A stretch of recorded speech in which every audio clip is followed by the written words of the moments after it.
Bonjour à tous, bienvenue en direct sur le plateau de Village Semence au Salon international de l'agriculture. Nous allons parler de la réforme de la PAC, la politique agricole commune du point de vue environnemental avec un invité, Aymeric Berling. Bonjour.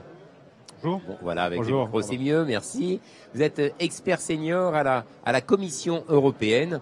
Alors, cette réforme de la PAC au point de vue environnemental, il y a des enjeux évidemment très, très importants qui concernent bien entendu toute l'Europe. Si on essaye de définir un petit peu ces enjeux, lesquels sont-ils ? Bon, les enjeux environnementaux et climatiques sont maintenant bien connus. Il y a les problèmes sur l'eau, les problèmes d'air, de pollution, de pesticides, de climat évidemment, on en parle beaucoup. Et les sols. Et des sols, voilà, j'allais venir. Pour l'agriculture, c'est évidemment un facteur très important en dégradation des sols. Et donc tous ces enjeux doivent être pris en compte par la PAC, et ils le sont d'une certaine manière.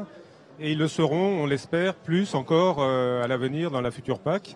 Et les agriculteurs ont un rôle très important à jouer pour traiter ces problèmes. Je rappelle quand même que plus de la moitié de la superficie du territoire français et du territoire européen, c'est l'agriculture et la forêt. Plus de la moitié, effectivement, on n'en a pas toujours, on l'oublie un petit peu, on n'en a pas toujours conscience, mais c'est très important. Tout à fait. Avec une population agricole qui est quand même assez faible, il y a une gestion territoriale qui est énorme et donc il y a un impact très fort. Et la PAC a vraiment un rôle à jouer pour essayer d'orienter dans le bon sens l'activité agricole et les enjeux. Est-ce que d'une manière générale, les États européens ont conscience déjà des problématiques, des enjeux ? Alors, je pense qu'il y a une prise de conscience très forte maintenant, et on le voit dans les discussions à Bruxelles, tant au Parlement européen, où là vraiment d'ailleurs la place des questions agricoles, des questions environnementales dans le domaine agricole est très importante. Mais aussi au Conseil, les États membres, je crois maintenant, sont dans cette dynamique, sont dans ce mouvement. La question est de savoir comment. Alors néanmoins, il y a quand même quelquefois des blocages. C'est vrai que tout le monde, quand on parle effectivement de réforme de la PAC, ça veut dire aussi des décisions, des choix, des nouvelles réglementations. Tout le monde n'est pas forcément hyper favorable et ça peut bloquer un peu. Bien sûr, il y a des différences d'appréciation. Les pays n'ont pas tous la même histoire, la même relation avec l'agriculture, avec le territoire. Et donc, il y a des différences de point de vue. D'une manière générale, il y a quand même cette prise de conscience, mais lorsqu'on arrive un peu sur le dur, excusez-moi l'expression, mais là, ça devient plus difficile lorsqu'il faut commencer à prendre des mesures concrètes. Et la discussion sur le financement est aussi une discussion cruciale pour l'avenir de la PAC. On va dire que c'est le nerf de la guerre, l'argent, évidemment, bien sûr. Si on essaye de prendre un ou deux exemples concrets, alors je ne sais pas, autour des végétaux, autour des semences, par exemple, il y a deux, trois exemples de points de discussion et de décisions, ou du moins de changements qui pourraient être envisagés. Tout à fait. Par exemple, en ce moment, on parle beaucoup des pesticides parce qu'il y a une actualité pesticide qui est forte en France, d'ailleurs, notamment. Une des solutions que tout le monde reconnaît, c'est la lutte intégrée, c'est essayer de réduire l'utilisation des pesticides avec une pratique plus raisonnée des applications de pesticides. Et les États membres ont une expérience différente sur cet aspect-là. Est-ce que les Français sont justement un peu en avance, j'ai envie de dire peut-être pas, mais en tout cas bien placés ? Tout à fait, il y a une expérience originale en France qui d'ailleurs est valorisée au niveau des autres États membres. C'est par exemple les fermes pilotes, les fermes de démonstration du réseau Défi. Ça c'est un exemple, un des bons exemples qui est cité souvent dans les colloques européens.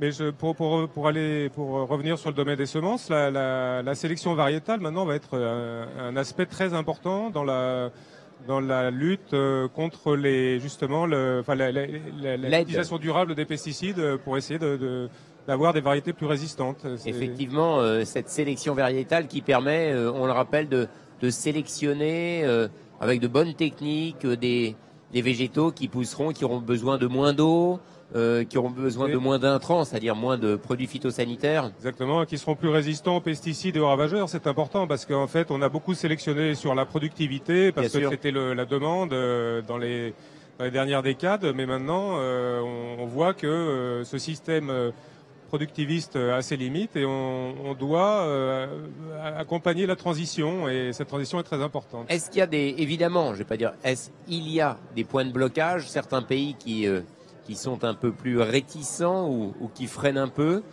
Quels sont les points de blocage en fait? C'est pour éviter d'avoir à changer les usages, de ne pas mettre en place de nouvelles réglementations trop complexes à mettre en œuvre?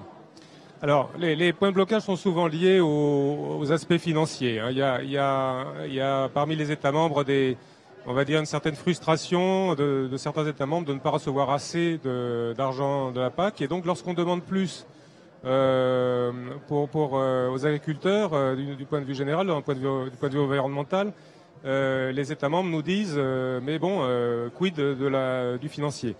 Et donc je crois que les deux aspects sont très liés. On pourra demander plus, notamment à certains États membres qui sont un peu en retard.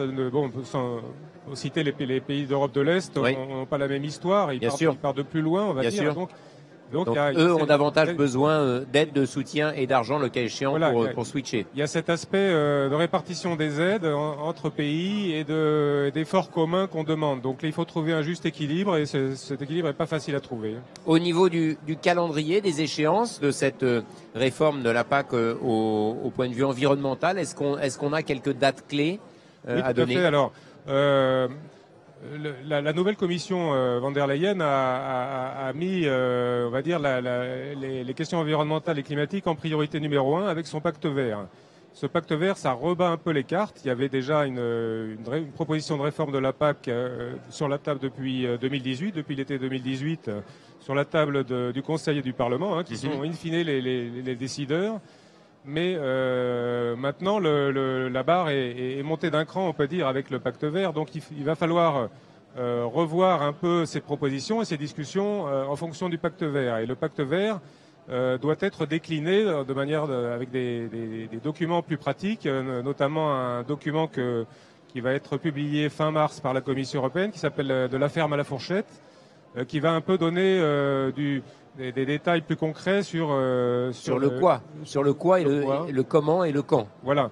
Et à l'aune de cette nouvelle approche, on va revoir la réforme de la PAC, ce qui est proposé, et voir s'il faut aller plus loin ou si cette réforme correspond à ce qui est décidé dans le. On parle de plusieurs mois ou de plusieurs années alors du coup. Alors. Il y a un débat actuellement sur la transition vers la future PAC, puisque la PAC actuelle, normalement, se terminait fin 2020. Donc, la question, c'est quid si on ne prend pas la décision avant dans l'année 2020 pour la future PAC. Que va-t-il se passer pour la suite? On discute beaucoup de règles transitoires, de la durée de la période transitoire, 1 an, 2 ans.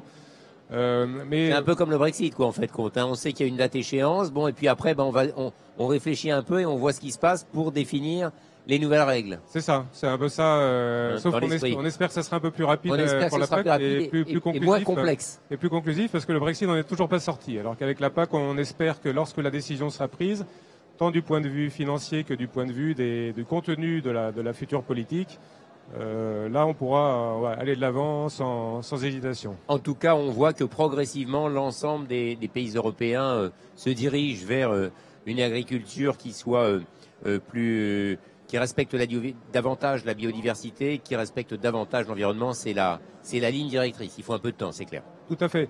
Les États membres dans cette future PAC auront plus de latitude pour adapter les mesures à leurs défis internes. Donc il y a des défis communs, la biodiversité c'est un défi commun, la dégradation des sols, mais plus précisément quels sont les défis particuliers dans telle région, et ça sera aux États membres d'identifier ces défis et de définir les meilleurs outils, ce qu'on appelle l'architecture verte des instruments de la PAC, c'est-à-dire comment les instruments de la PAC dans leur ensemble contribuent à ça.